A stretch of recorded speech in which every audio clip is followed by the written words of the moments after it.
Hello every one. ഇന്ന് ഞാൻ വന്നിട്ടുള്ളത് നമ്മളുടെ 10th സ്റ്റാൻഡേർഡിൻ്റെ ഫിസിക്സിൻ്റെ രണ്ടാമത്തെ ചാപ്റ്റർ ആയിട്ടുള്ള ലെൻസസിൻ്റെ 9th പാർട്ടുമായിട്ടാണ്.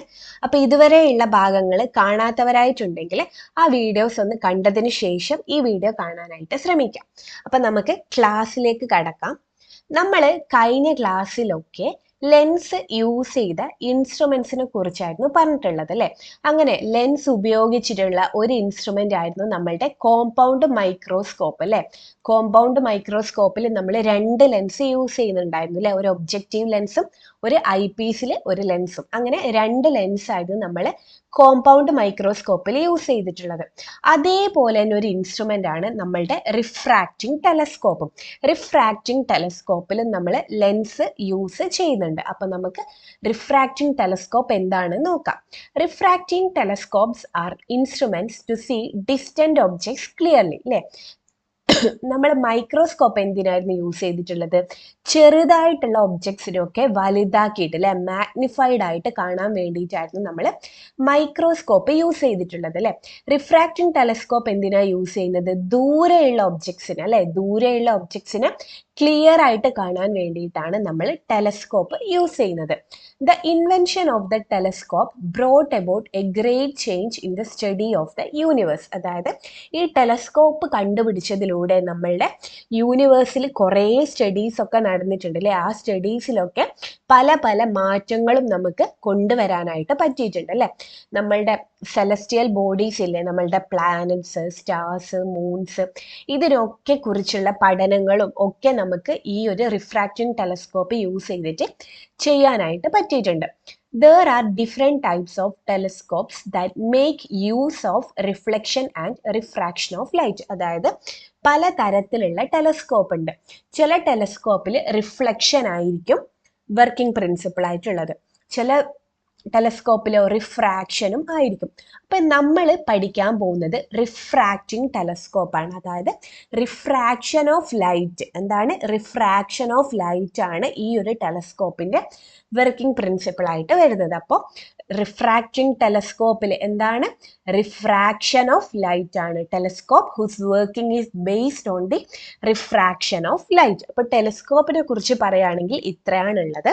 അപ്പോൾ നമുക്ക് ടെലസ്കോപ്പ് എങ്ങനെയാണ് ദൂരെയുള്ള വസ്തുക്കളെ നമുക്ക് അടുത്തായിട്ട് കാണിക്കാനായിട്ട് പറ്റുന്നത് എന്നാണ് നോക്കാനായിട്ട് പോകുന്നത്.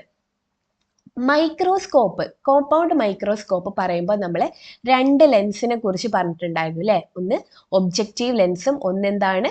ഐ പീസും ആയിരുന്നു അല്ലേ. ഈ ഒരു ഒബ്ജക്റ്റീവ് ലെൻസിന്റെ ഫോക്കൽ ലെങ്ത് ചെറുതായിരുന്നു അല്ലേ. ഒബ്ജക്റ്റീവ് ലെൻസിന്റെ ഫോക്കൽ ലെങ്ത് എന്തായിരുന്നു? ചെറുതായിരുന്നു. ഐ പീസിന്റെ ഫോക്കൽ ലെങ്ത് വലുതും ആയിരുന്നു അല്ലേ നമ്മളുടെ കോമ്പൗണ്ട് മൈക്രോസ്കോപ്പിൽ. ഇതിന്റെ നേരെ തിരിച്ചാണ്, അതായത് ഇതിന്റെ നേരെ തിരിച്ചാണ് നമ്മളുടെ റിഫ്രാക്റ്റിംഗ് ടെലസ്കോപ്പിൽ വരുന്നത്. റിഫ്രാക്റ്റിംഗ് ടെലസ്കോപ്പ് അല്ലേ, ടെലസ്കോപ്പിൽ എങ്ങനെയാണ് വരുന്നത് എന്ന് വെച്ച് കഴിഞ്ഞാൽ നമുക്ക് ഒരു ഒബ്ജക്റ്റീവ് ലെൻസ് ഉണ്ട്, ഒരു ഐ പീസ് ലെൻസും ഉണ്ട്. ഒബ്ജക്റ്റീവ് ലെൻസും ഉണ്ട്, ഐ പീസ് ലെൻസും ഉണ്ട്. ഒബ്ജക്റ്റീവ് ലെൻസിന്റെ ഫോക്കൽ ലെങ്ത് എന്താണ്? വലുതാണ്. ഒബ്ജക്റ്റീവ് ലെൻസിന്റെ ഫോക്കൽ ലെങ്ത് എന്താണ്? വലുതാണ്. ഐ പീസിന്റെയോ ഫോക്കൽ ലെങ്ത് എന്താണ്? ചെറുതാണ്. എന്താണ്? ഇത് മാറിപ്പോവരുത്. കോമ്പൗണ്ട് മൈക്രോസ്കോപ്പിലാണെങ്കിൽ ഒബ്ജക്റ്റീവ് ലെൻസിന്റെ ഫോക്കൽ ലെങ്ത് എന്താണ്? കുറവാണ്. ഐ പീസിന്റെ ആയിരുന്നു വലുത്. പക്ഷെങ്കിൽ ടെലസ്കോപ്പിന്റെ ഒബ്ജക്റ്റീവ് ലെൻസിന്റെ ഫോക്കൽ ലെങ്ത് എന്താണ്? വലുതാണ്. ഐ പീസിന്റെ ചെറുതും ആണ്. അപ്പൊ ഇത് ഒന്ന് മനസ്സിലാക്കി വെക്കാം. ഇവിടെയാണ് നമ്മളുടെ ഒബ്ജക്റ്റീവ് ലെൻസ് വരുന്നത്, ഇവിടെയാണ് നമ്മളുടെ ഐ പീസും വരുന്നത്. അപ്പൊ ഇത് ഫുള്ളിനെയാണ് നമ്മൾ എന്ത് പറയുന്നത്? ടെലസ്കോപ്പ് എന്ന് പറയുന്നത്. ഈ ടെലസ്കോപ്പിന് ഇവിടെ ഒരു ട്യൂബ് പോലത്തെ ഒരു സംഭവം ഉണ്ട് അല്ലെ, ഉണ്ട്. ഈ ഐ പീസ് ഒരു പൈപ്പ് പോലത്തെ എന്ത് ചെയ്തിട്ടുണ്ട്? ഫിക്സ് ചെയ്തിട്ടുണ്ട് അല്ലെ. അപ്പൊ ഈ ഐ പീസ് നമുക്ക് ഇങ്ങനെ അഡ്ജസ്റ്റ് ചെയ്ത് ഇങ്ങോട്ടേക്കും നീക്കാനായിട്ട് പറ്റും, ഈ ഒരു ഐ പീസിന്റെ സംഭവം. അപ്പോൾ ഒബ്ജക്റ്റീവ് ലെൻസ് ആണ് ഇവിടെ ഉള്ളത്, ഐ പീസ് ആണ് ഇവിടെ ഉള്ളത്. ഒബ്ജക്റ്റീവ് ലെൻസിന്റെ ഫോക്കൽ ലെങ്ത് എന്താണ്? വലുതാണ് അല്ലെ. ഈ ഒബ്ജക്റ്റീവ് ലെൻസിന്റെ ഉദ്ദേശം എന്തിനാ? ഒബ്ജക്റ്റീവ് ലെൻസ് ഇതിപ്പോ സ്റ്റാർ അല്ലെ, സ്റ്റാർ ദൂരെ നിന്ന് വരുന്ന ലൈറ്റിനെ ഒക്കെ സ്വീകരിക്കുന്നത് ആരാ? നമ്മളുടെ ഒബ്ജക്റ്റീവ് ലെൻസ് ആണ് അല്ലെ, ഒബ്ജക്റ്റീവ് ലെൻസ് ആണ്. എന്നിട്ട് ആ ലൈറ്റിനൊക്കെ സ്വീകരിച്ചതിന് ശേഷം ഒരു പോയിന്റിലേക്ക് കൺവേർജ് ചെയ്തിട്ട് ഇമേജ് ഫോം ചെയ്യിപ്പിക്കും അല്ലെ, ഇമേജ് ഫോം ചെയ്യിപ്പിക്കും. ആ ഇമേജിനെയാണ് നമ്മൾ ഐ പീസ് വെച്ച് നോക്കുന്നത് അല്ലെ. ഐ പീസ് വെച്ച് ആ ഇമേജിനെ നോക്കുമ്പോൾ നമുക്ക് നന്നായി മാഗ്നിഫൈഡ് ആയിട്ട് കാണാനായിട്ട് പറ്റും അല്ലെ. ഇമേജിനെ നമുക്ക് മാഗ്നിഫൈഡ് ആയിട്ട് കാണാനായിട്ട് പറ്റും. അതാണ് കോൺവെക്സ് ലെൻസ് ഇവിടെ വെച്ചതിന്റെയും ഉദ്ദേശം. അതുപോലെ തന്നെ നമ്മൾ ഫസ്റ്റ് ക്ലാസ്സിൽ പഠിച്ചൊരു വാക്കായിരുന്നു എന്ത്? അപ്പർച്ചർ അല്ലെ. അപ്പർച്ചർ എന്ന് വെച്ച് കഴിഞ്ഞാൽ എന്താ? ഒരു ഏരിയയിലൂടെ എത്രമാത്രം ലൈറ്റ് കടന്നു വരുന്നു അല്ലെ, അതായിരുന്നു നമ്മൾ അപ്പർച്ചർ കൊണ്ട് ഉദ്ദേശിച്ചത്. അപ്പോൾ ഇവിടെ അപ്പർച്ചർ നോക്കുവാണെങ്കിൽ അപ്പർച്ചർ ഈ ഒരു ലെൻസ് അല്ലെ, ഒബ്ജക്റ്റീവ് ലെൻസിന്റെ അപ്പർച്ചർ എന്തായിരിക്കും? വലുതായിരിക്കും. ഐ പീസിന്റെ അപ്പർച്ചർ എന്തായിരിക്കും? ചെറുതും ആയിരിക്കും. ഒബ്ജക്റ്റീവ് ലെൻസിന്റെ അപ്പർച്ചർ വലുതാവാൻ കാരണം എന്തായിരിക്കും? ദൂരെ നിന്ന് വരുന്ന ഒബ്ജക്ട്സിൽ നിന്ന് മാക്സിമം എമൗണ്ട് ഓഫ് ലൈറ്റ് വലിയ ഏരിയയിലൂടെ കടന്നു പോകണം അല്ലേ. അപ്പൊ ഈ അപ്പർച്ചർ ചെറുതാണെങ്കിൽ ആകെ കുറച്ച് ഭാഗം മാത്രമേ കടന്നു അല്ലെ. പക്ഷെ അപ്പർച്ചർ വലുതാണ് അല്ലെ. ഇവിടെ വലുതാവുമ്പോൾ എന്താ? ലാർജ് എമൗണ്ട് ഓഫ് ലൈറ്റിന് നമുക്ക് ഈ ഒരു ലെൻസിലൂടെ റിഫ്രാക്ഷൻ നടപ്പിക്കാനായിട്ട് പറ്റും അല്ലെ. അപ്പോൾ എന്താണ്? ഒബ്ജക്റ്റീവ് ലെൻസിന്റെ ഫോക്കസും വലുതാണ്, അപ്പർച്ചറും വലുതാണ്. ഐ പീസിന്റെയോ ഫോക്കസും ചെറുതാണ്, അപ്പർച്ചറും ചെറുതാണ്. അപ്പോൾ ഈ ഒരു കാര്യങ്ങൾ നോട്ട് ചെയ്ത് വെക്കുക കേട്ടോ. ഒബ്ജക്റ്റീവ് ലെൻസിന്റെ ഫോക്കസും അപ്പർച്ചറും വലുതാണ്, ഐ പീസിന്റെ ഫോക്കസും അപ്പർച്ചറും എന്താണ്? ചെറുത് ആണ്. ഇത്രയും കാര്യങ്ങൾ മനസ്സിലായി എന്ന് വിചാരിക്കുന്നു. ഇനി നമ്മൾ കടക്കാനായിട്ട് പോകുന്നത് എങ്ങനെയാണ് ഒരു ടെലസ്കോപ്പിലൂടെ നമ്മൾ ഡിസ്റ്റന്റ് ഒബ്ജക്റ്റിനെ നോക്കിയിട്ട് നമുക്ക് അതിനെ കാണാനായിട്ട് പറ്റുന്നത് അല്ലേ. അതാണ് നമ്മൾ നോക്കാനായിട്ട് പോകുന്നത്. അതിന് നമുക്ക് 2 ലെൻസ് വേണം അല്ലേ. ഒരു ഒബ്ജക്റ്റീവ് ലെൻസ് ഉണ്ട് അല്ലെ. ഒബ്ജക്റ്റീവ് ലെൻസ് വലുതാണ്, പിന്നെ എന്താണ്? ഐ പീസ് ഉണ്ട് അല്ലെ. ഐ പീസ് എന്താണ്? ചെറുതുമാണ്. ഈ വരക്കുന്നതിന്റെ പേരാണ് ഒപ്റ്റിക് ആക്സിസ് അല്ലെ.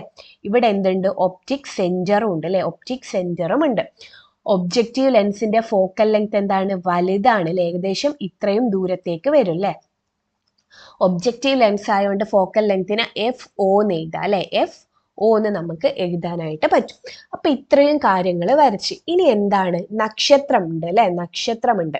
ഓക്കെ, കുറേ നക്ഷത്രങ്ങളുണ്ട്. അപ്പോൾ നക്ഷത്രം എന്ന് വെച്ച് കഴിഞ്ഞാൽ എന്താ? ഫാർ എവേ ആണ് അല്ലെ. നമ്മളെ എർത്തിൽ നിന്നും ഫാർ എവേ ആണ് നമ്മളുടെ നക്ഷത്രങ്ങളുണ്ട്. അപ്പോ ഫാർ എവേ അല്ലെങ്കിൽ ഇൻഫിനിറ്റി എന്നല്ലേ ലൈറ്റ് റേ വരുന്നത്. ഇൻഫിനിറ്റിന്ന് വരുന്ന ലൈറ്റ് റേ ഒക്കെ എങ്ങനെയായിരിക്കും ഉണ്ടാവുക?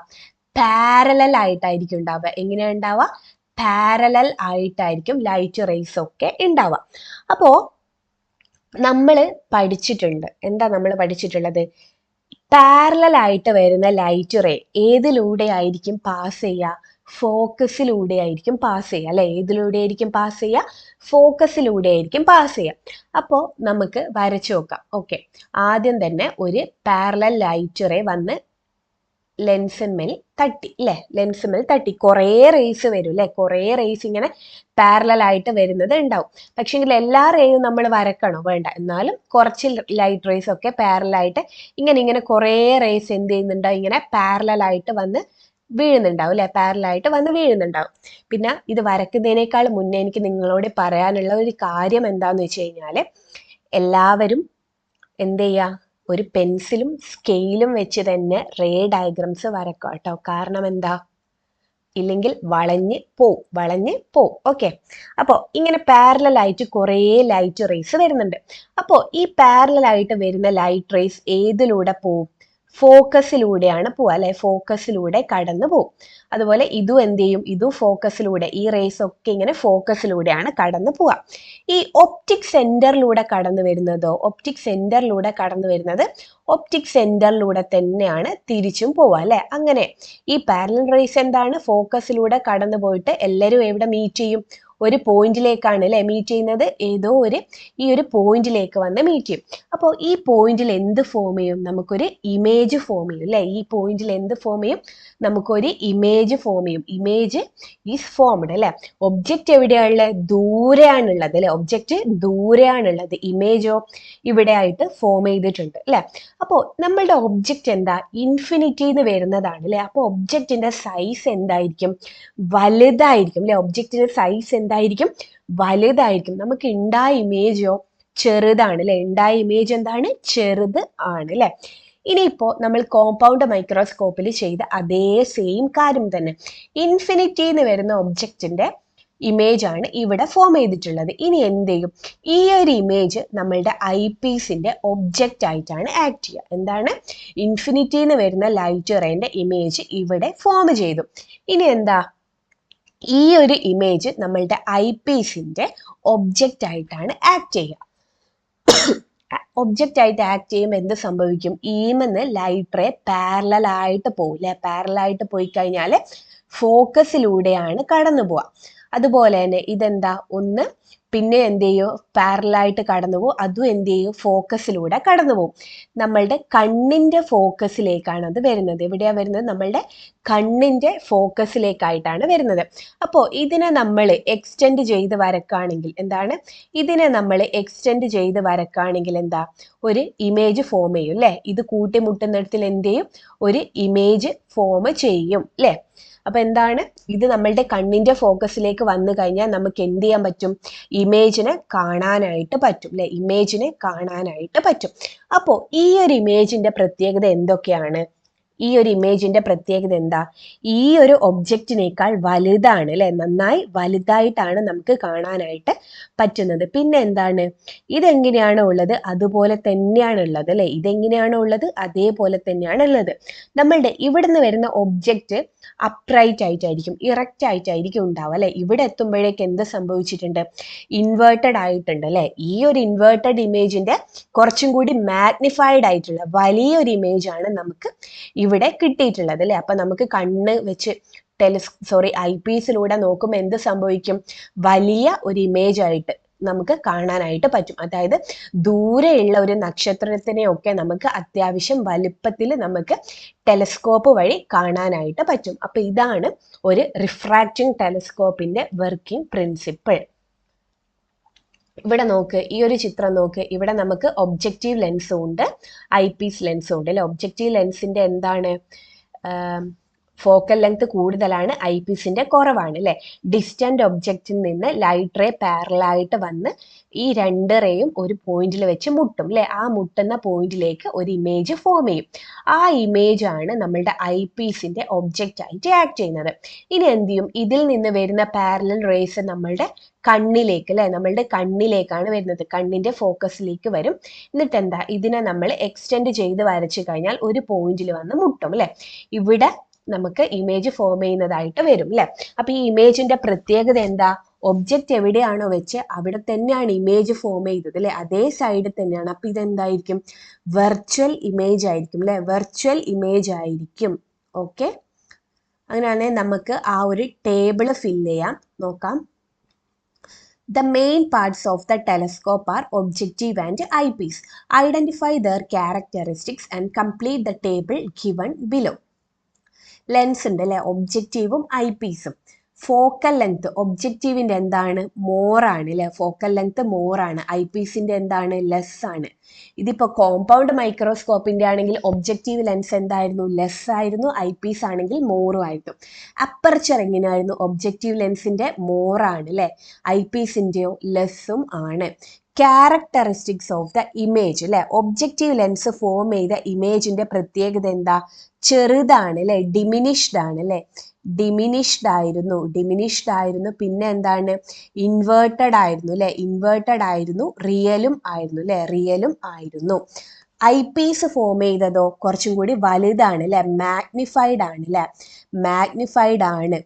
ആ ഇമേജ് എങ്ങനെയാണോ ഉള്ളത്, ഇവിടെയുള്ള ഇമേജ് എങ്ങനെയാണോ ഉള്ളത് അതുപോലെ തന്നെയാണ് ഇവിടെയും കിട്ടിയിട്ടുള്ളത് അല്ലെ. ഓക്കെ, പിന്നെ എന്താണ്, വെർച്വലും ആണ് അല്ലെ, എന്താണ്, വെർച്വലും ആണ്. അപ്പൊ ഇതാണ് characteristics of the image formed അല്ലെ. Okay, Let's see how the image is formed in the telescope. Where is the position of the object? ഒബ്ജക്റ്റിന്റെ പൊസിഷൻ എവിടെയാണുള്ളത്? നിയർ ബൈ ആണോ അല്ലെ ഫാർ എവേ ആണോ? അടുത്താണോ ഉള്ളത് അല്ലെങ്കിൽ ദൂരെയാണുള്ളത്? ഫാർ എവേ ആണുള്ളത് അല്ലെ? എവിടെയാണുള്ളത്? ഫാർ എവേ ആണ് ഉള്ളത്. അടുത്ത ക്വസ്റ്റ്യൻ, ഫോക്കൽ, ഒറ്റൊരു മിനിറ്റ് ഒന്ന് വലുതായിക്കോട്ടെ. Okay, focal length of the objective is, objective ലെൻസിന്റെ ഫോക്കൽ ലെങ്ത് എന്താണ്? ഗ്രേറ്റർ ആണ് അല്ലെ? What are the characteristics of the image formed by the objective? Objective ഉണ്ടാക്കിയ ഇമേജിന്റെ പ്രത്യേകതകൾ എന്തൊക്കെയായിരുന്നു? സ്മോളുമായിരുന്നു, റിയലുമായിരുന്നു അല്ലെ? ചെറുതാണ്, റിയൽ ആണ്. മറ്റേ ഐ പീസ് ഉണ്ടാക്കിയതിന്റെ പ്രത്യേകത എന്താ? ലാർജ് ആൻഡ് വെർച്വൽ അല്ലെ? Large and virtual. ഇതെന്തിൻ്റെയാ? സ്മോൾ ആൻഡ് റിയൽ നമ്മളുടെ ഒബ്ജക്റ്റീവ് ലെൻസിൻ്റെ. ലാർജ് ആൻഡ് വെർച്വൽ എന്തിൻ്റെയാ? ഐ പീസിൻ്റെ ആണ്. Which of the lenses use this image as its object? ഇമേജിനെ ഒബ്ജക്റ്റ് ആക്കി എടുക്കുന്നത് ഒബ്ജക്റ്റീവ് ആണോ അല്ലെ ഐ പീസ് ആണോ? ഐ പീസ് ആണ് അല്ലെ? നമ്മളുടെ ഒബ്ജക്റ്റീവിൽ ഫോളോ ചെയ്ത ലൈറ്റ് റേ ഒരു ഇമേജ് ഉണ്ടാക്കി അല്ലെ? ആ ഇമേജിനെ ഒബ്ജക്റ്റ് ആക്കി എടുക്കുന്നത് ആരാ? ഐ പീസ് ആണ് അല്ലെ? Through which lens is the image viewed? ഏത് ലെൻസ് വഴിയാണ് ഇമേജിനെ നമ്മൾ നോക്കിയത്? ഐ പീസ് വഴിയാണ് അല്ലെ? The image we see through the eyepiece is, the image we see through the eyepiece is virtual അല്ലെ? വെർച്വൽ ആണ് അല്ലെ? റിയൽ ആണോ? അല്ല. In a telescope, the objective forms a small, real and inverted image of a distant object. ഇതൊക്കെ നമ്മൾ മുന്നേ നോക്കിയതാണ് അല്ലേ? ടെലിസ്കോപ്പിൽ എന്താണ്, എങ്ങനെയുള്ളതാണ് ഫോം ചെയ്യുക? സ്മോൾ ആണ്, റിയൽ ആണ്, ഇൻവേർട്ടഡ് ആയിട്ടുള്ള ഇമേജും ആണ്. ഇതൊക്കെ സ്പീഡിൽ പറഞ്ഞു പോകുന്നത് നമ്മൾ കോമ്പൗണ്ട് മൈക്രോസ്കോപ്പ് നോക്കിയില്ലേ, അതിലുള്ള സെയിം സാധനം തന്നെയാണ് കേട്ടോ. അതുകൊണ്ടാണ് സ്പീഡിൽ പറഞ്ഞു പോകുന്നത്. It is the image formed by the objective that we observe through the eyepiece. അല്ലേ? ഐപീസിലൂടെ ആര് ഫോം ചെയ്ത ഇമേജിനെ നമ്മൾ നോക്കുന്നത്? ഒബ്ജക്റ്റീവ് ലെൻസ് ഫോം ചെയ്ത ഇമേജിനാണ് നോക്കുന്നത്. Since the position of these images between the focus of the eyepiece and the optic centre, we can see the virtual image formed by the eyepiece. അല്ലേ? നമുക്ക് എന്ത് ഇമേജാണ് കാണാൻ പറ്റിയിട്ടുള്ളത്? ഐപീസിലൂടെ നോക്കുമ്പോൾ വെർച്വൽ ഇമേജ് ആയിട്ടാണ് കാണാൻ പറ്റിയിട്ടുള്ളത്. കാരണം എന്താ? എവിടെയായിരുന്നു നമുക്ക് ആ ഒരു ഫസ്റ്റ് ഇമേജ് ഫോം ചെയ്ത് എവിടെയായിരുന്നു? ഇതിൻ്റെ ഫോക്കസിലും ഒപ്റ്റിക് സെൻറ്ററിലും ആയിട്ടായിരുന്നു അല്ലേ? ഒപ്റ്റിക് സെൻറ്റർ ലെൻസിൻ്റെയും ഫോക്കസിൻ്റെയും ഇടയിലായിട്ടാണ് നമുക്ക് ഇവിടെ ഒരു ഇമേജ് കിട്ടിയിട്ടുള്ളത് അല്ലേ? അങ്ങനെ ഈ ഒരു ഇമേജാണ് ഇതിൻ്റെ ഒബ്ജക്റ്റ് ആയിട്ട് ആക്ട് ചെയ്തത്. അപ്പോൾ എന്തായി സംഭവം? എവിടെയാണ് നമുക്ക് വെർച്വൽ ഇമേജ് ആണ് കിട്ടിയിട്ടുള്ളത് അല്ലേ? ഇതിൻ്റെ വെർച്വൽ ഇമേജ് ആണ്, സെയിം സൈഡിലായതുകൊണ്ട് വെർച്വൽ ഇമേജ് ആണ് കിട്ടിയിട്ടുള്ളത്. It is clear that while making a telescope, the length of the telescope tube should be taken by considering the focal length of the objective lens and focal length of the eyepiece lens. അല്ലേ? ഇതാണ് എന്ത്? ഒരു tube അല്ലേ? ടെലസ്കോപ്പിൻ്റെ ട്യൂബാണിത്. അപ്പോൾ ഈ ഒരു telescope ഉണ്ടാക്കുമ്പോൾ നമ്മൾ ഈ ഒരു ട്യൂബിൻ്റെ ലെങ്ത്തും കൂടി കൺസിഡർ ചെയ്യണം അല്ലേ? കാരണം എന്താ? ഒബ്ജക്റ്റീവ് ലെൻസിൻ്റെയും ഐപീസ് ലെൻസിൻ്റെയും ഫോക്കൽ ലെങ്ത് ഒക്കെ ആയിട്ട് അത് ഒത്തുപോകണം അല്ലേ? അതുകൊണ്ട് എന്താ, ഈ ഒരു ട്യൂബിൻ്റെ കൂടി നമ്മൾ നോക്കേണ്ടതായിട്ടുണ്ട്.